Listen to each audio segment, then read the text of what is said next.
We're in here for day number 4. Got to work from home a little bit this morning, so figured I'd get this knocked out of the way. Let's get things started with The Powers That Be by Death Grips, submitted by me.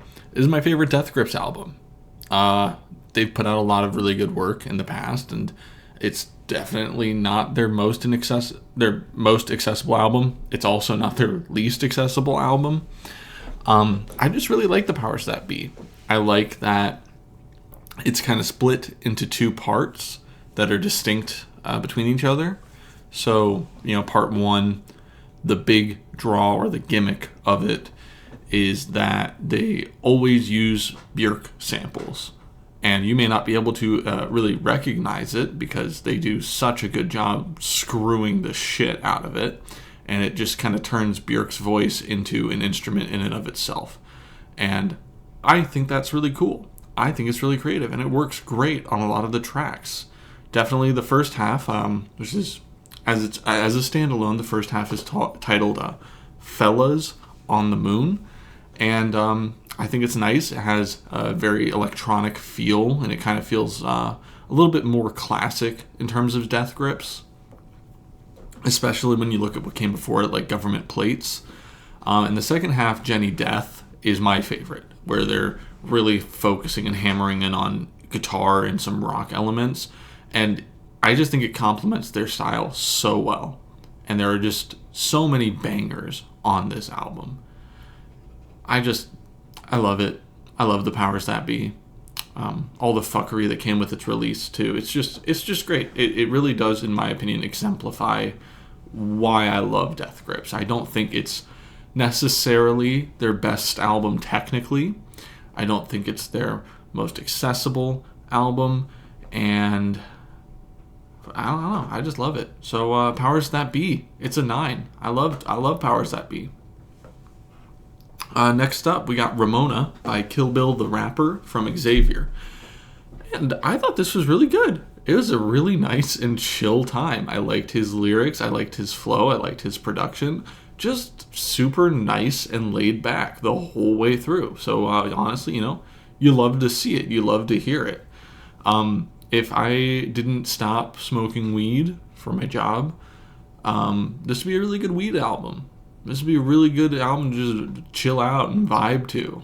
Absolutely something that you can listen to really attentively.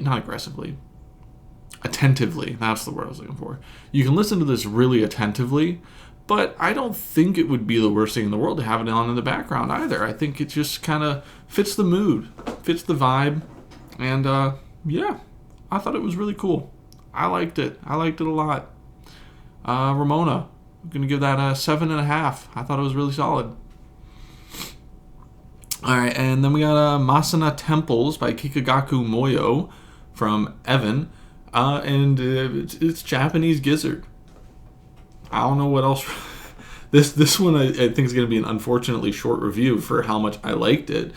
But the reason I liked it is it sounded like Japanese Gizzard. It was really solid psych rock. It was engaging. It was interesting. I just thought overall it was done really well. Had a nice tone. Had a nice flow. Cohesive.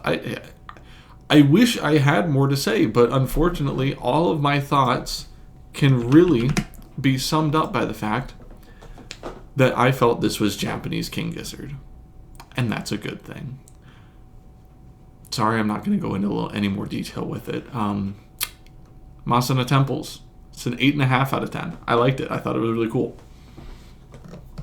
And then today's album, we have Hi, This is Flume by Flume. This one's submitted by Chai. And this is a pretty good review today. I liked this one. Chai mentioned that this is one of his more experimental cuts as a mixtape, and I appreciated it. I thought it was cool. I liked the experimentation.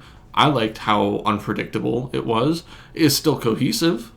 I liked a lot of the more interesting choices in instrumentation. I liked a lot of the interesting sounds in it.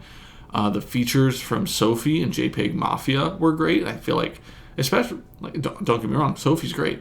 Sophie is great. But I think JPEG Mafia had a really, really fun time on this album. Had a really fun time with this feature. Yeah, it was kind of all over the place in a way that I enjoyed. And I'm pretty happy with it. I thought there were some definite fun times on the album. I don't think it really got stale or boring. So, yeah. Hi, this is Flume. I'm going to give it an 8 out of 10. See you tomorrow.